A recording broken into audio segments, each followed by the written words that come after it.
Hello students, welcome to my channel knowledge by Neelam Sharma.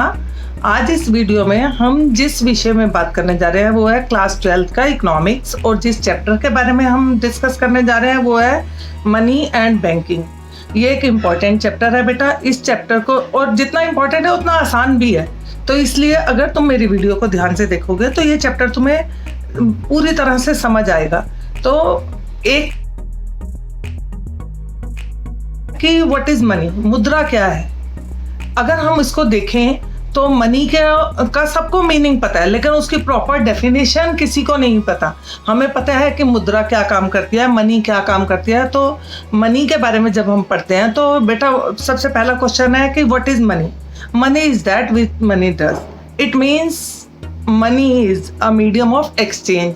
तो मुद्रा क्या है जो मुद्रा का काम करते हैं। मुद्रा का काम क्या होता है बेटा? मुद्रा का काम होता है कि ये हमारे क्रय और विक्रय के काम आने वाली चीज, जिसकी वजह से हम चीज़ों को खरीद या बेच सकते हैं, ये वो माध्यम है।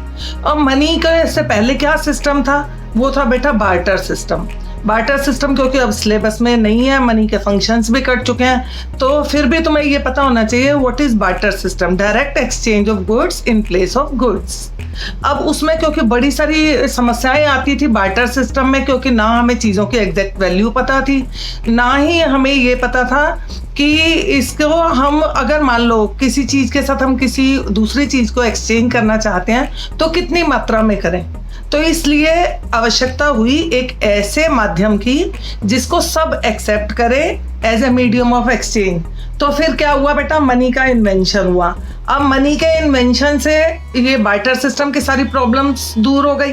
तो अब जो इस चैप्टर से दो क्वेश्चन आते हैं सिर्फ। एक तो मनी सप्लाई क्या है, व्हाट इज मनी सप्लाई, या व्हाट इज मनी। तो एक नंबर का एक क्वेश्चन है कि what is money.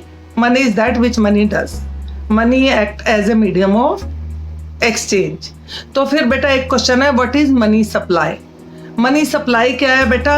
Money supply क्या है? Refers to the volume of money held by the public in the economy at a given time. तो मनी की जो हमने money supply, how we can measure money supply. तो money supply को measure करने के लिए चार चीज़ें वो हम देखते हैं, M1, M2, M3 and M4। M1 क्या होता है बेटा? C plus DD plus OD। C क्या है? Currency of the economy with the public, और DD क्या है तुम्हारा? डिमांड डिपॉजिट, एंड OD क्या है? Other deposit held with the RBI। अब M2 क्या है बेटा? M2 है M1 plus saving deposit with post office saving banks. M3 क्या है? M1 plus time deposit, and M4 क्या है बेटा? M3 plus total deposit with the post office saving banks, excluding इसमें से हम क्या कर देते हैं, जो ये नेशनल सेविंग सर्टिफिकेट्स। तो बेटा ये था तुम्हारा money supply. What is money supply and how we can measure money supply. अब इसमें से एक जो अगर हम देखें तो एक क्वेश्चन आता है, how commercial banks create credit creation by the commercial banks. जब मैं बैंकिंग सिस्टम पे बात करूंगी तब हम उस टॉपिक को डिस्कस करेंगे। अब हम बैंक के से शुरू करते हैं। Banking, what is banking system क्या है, और what is a bank. Bank क्या है? Bank is a institution which financial institution है, क्योंकि ये तो मनी से रिलेटेड सब काम करता है। तो what is a bank? Bank is a financial institution which accept our deposit, lend us money with cheque facilities. ठीक है। तो banks are of two type, commercial banks and central bank. अब कमर्शियल बैंक, पहले commercial bank के functions भी board में आते थे, वो कट चुके हैं। तो अब हमें बस कमर्शियल बैंक का जो एक क्वेश्चन करना है वो मैंने तुम्हें बता दिया था, how commercial bank create credit in a very short span of period. लेकिन पहले हम करते हैं what is the difference between commercial bank and the central bank. एक ये भी क्वेश्चन आता है, कमर्शियल बैंक्स कौन से हैं बेटा? जो मैंने तुम्हें बताया कि which deals directly with the public, हम लोगों के साथ जो डील करते हैं वो कमर्शियल बैंक है। और सेंट्रल बैंक फिर क्या करता है? Central bank is an apex institution which is head of all the commercial banks के का हेड जो है वो है सेंट्रल बैंक, विच कंट्रोल्स जो है monetary system of the economy. अब कमर्शियल बैंक्स और सेंट्रल बैंक में और क्या डिफरेंस है? सेंट्रल बैंक मैंने बोला बेटा एपेक्स इंस्टीट्यूशन है जिसके पास क्या राइट्स होते हैं? Issuing of currency notes. और जो कमर्शियल बैंक्स हैं उनका मेन मोटिव क्या होता है? प्रॉफिट अर्निंग, क्योंकि वो प्रॉफिट अर्न करने के लिए ही बने हैं। कमर्शियल बैंक्स जो है वो तुम्हारा गवर्नमेंट के भी हैं और प्राइवेट भी हैं। और जो आरबीआई है वो हमारी कंट्री का क्या है? Central bank. वो हर कंट्री में अलग नाम से जाना जाता है। जैसे इंग्लैंड में वो बैंक ऑफ इंग्लैंड है, अमेरिका में बैंक ऑफ अमेरिका है, इंडिया में सेंट्रल बैंक का नाम है आरबीआई। आरबीआई का क्या काम है? आरबीआई सब बैंकों का बैंक है। हमारे अगर एपेक्स इंस्टीट्यूशन का मतलब क्या है? शीर्ष बैंक। हमारे सारे बैंकिंग सिस्टम का हेड जो है, शीर्ष बैंक जो है वो है RBI, reserve bank of India. अब आरबीआई का क्या काम है? एक तो मैंने बता दिया कि वो सब बैंकों का शीर्ष है, तो सारे रूल्स रेगुलेशन जो कमर्शियल बैंक्स जिन पे चलते हैं वो सब सेट कौन करता है बेटा? आरबीआई। तो इम्पोर्टेंट क्वेश्चन इस चैप्टर का ये है कि what are the different functions of RBI. RBI के फंक्शंस हैं क्या क्या? सबसे पहला फंक्शन आरबीआई का है कि इशूइंग ऑफ करेंसी नोट्स।